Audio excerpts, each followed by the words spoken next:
Kaya mga kababayan ko rito sa Pandakan, gusto kong iparinig sa buong Maynila, sino ang susunod na mayor ng Maynila? Versosa! Versosa! Versosa!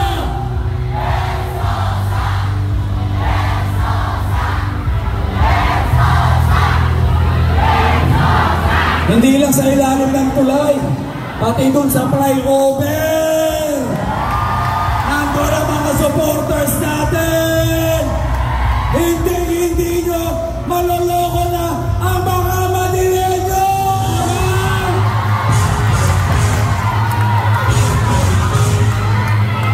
Ito po sasabihin ko sa inyo mga Manileño. Hindi ko lang nilinisin ang Maynila, pati loob ng City Hall, lilinisin natin! Ito na ho ang panahon ng pagbabago! Tatapusin natin lahat ng trapo at magnanakaw dito sa Maynila! Bago naman! Bago naman! Bago naman!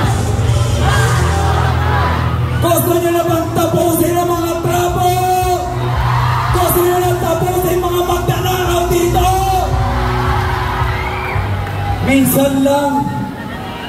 Minsan lang mangyayari. May taong magtatanggol para sa inyo. May taong tatratuhin kayo ng tama. At isang leader na hindi kayo nanakawan. Kaya Maynila, sino ang mayor ninyo? Versosa! Versosa! Versosa!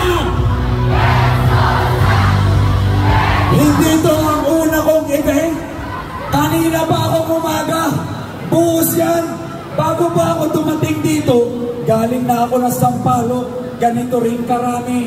Sa lahat ng kandidato, tayo lang ang dinudumog ng ganito.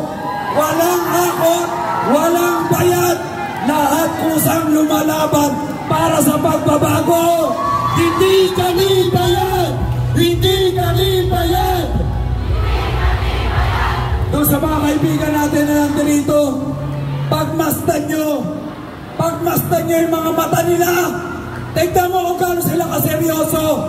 Tignan mo, totoong mga tao, totoong naghahangad ng pagbabago, mga sawa na sa mga trapo.